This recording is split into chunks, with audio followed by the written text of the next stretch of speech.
Hey everybody, so I'm here doing the bird survey, and this is a stretch of coastline that I typically survey for birds like the Colea, reddy turnstones, and other shorebirds. And I also scan out on the horizon for albatross, boobies, tropic birds, and other stuff like that. And so right now I think it may be low tide, but I just wanted to show you the tide pools because this is where I see a lot of birds typically. So far on today's afternoon count, I've only seen one Colea, which is the golden plover, and I've seen lots of really cool fish. So right now I'm walking on lava because when you walk over it, you go because it's like usually really sharp and jagged, but this has been weathered down quite a bit by the water and other like surf action. And I just saw a school of convict hangs, but I don't know where they went. But like the waves come in and fill up these pools, and then the water like regresses out. Yeah, this tide pool's full of little tiny gobies, but I don't know if you can really see them because the light. That's okay. I'm sure we'll find other like better places to see these fish. So yeah, a lot of these shallow spaces that don't really have a lot of water movement, there are a lot of gobies. Sometimes there are eels. Yeah, like there's goby. It's hard because they're black on a black background. And I'll zoom in and see if we can see it.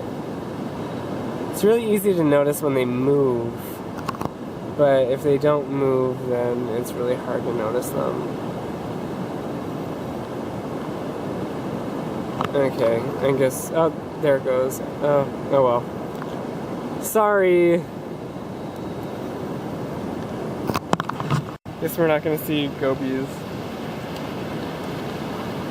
Just because they're so elusive and beautiful. Oh, there's a school of something. Maybe those are my tangs, but I'm sure there are better pools to see them in. The deeper pools usually have a lot more of the reef fish, and they have like a lot of algae and stuff, so a lot of the grazing fish, like convict hangs, hang out there and will graze off the reef, and here comes a whole school of them. So I don't know. They're in deeper water. Yeah, there we go. You can see them.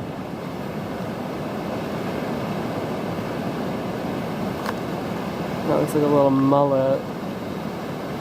I'm gonna try to get a better vantage point because the glare off the water is really terrible. Maybe this will be better. Just don't want to spook them all away. Yeah, so there we go. There's some convict hangs. And these are grazers. They will typically just go and travel in schools and graze over algae that's covering rocks or the reef. And other fish will defend their patches of algae that they're eating, so they'll try to chase these guys off of it, but usually these guys just don't care. The reason why they're called convict hangs is because of the stripes that they have on them, and it kind of looks like a old prison uniform. But yeah, all of these guys seem to have gone. Oh, that's cool. I think it's a butterfly fish or something. But yeah. Earlier today I saw some raccoon butterfly fish and some other things. Oh good, the tangs are back. Yay, tangs. So they're really fun. And you can see that jumpsuit or that jail suit on them.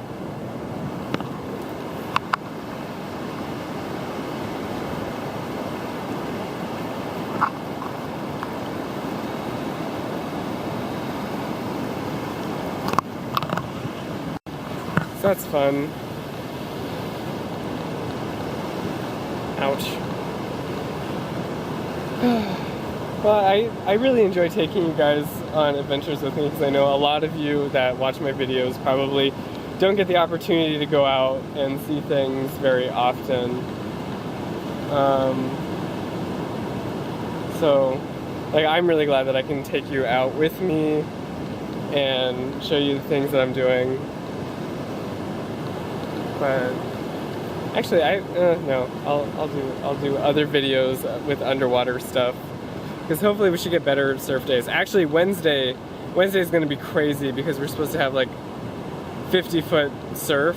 So I don't even know what that's going to look or sound like. But apparently the windows, I've heard through the grapevine that the windows in my building rattle when we get surf that's that big. So that should be an experience and be really fun. But the sun's just setting over the cliff right now. I was just talking to one of the other workers here, and she said in the winter the sun sets over the pulley, the cliff, and then in the summer it sets over there. So we get a lot more daylight during the summer. So, well, I guess we can just continue walking because I still have this little track of beach to survey.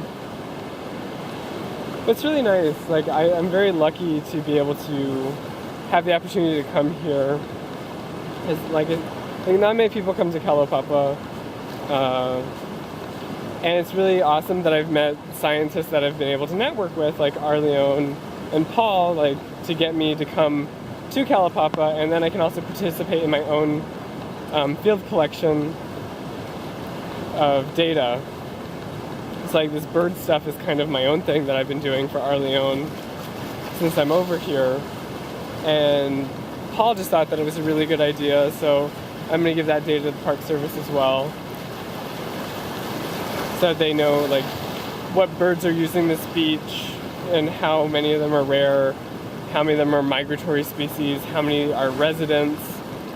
And I'm only counting shorebirds and seabirds. So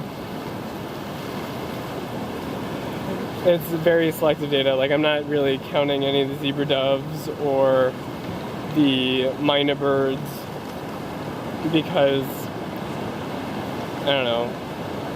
They're not that cool. I have a hard time seeing them in like great detail. So yeah, the shorebirds are really fun because they're very big, they're charismatic.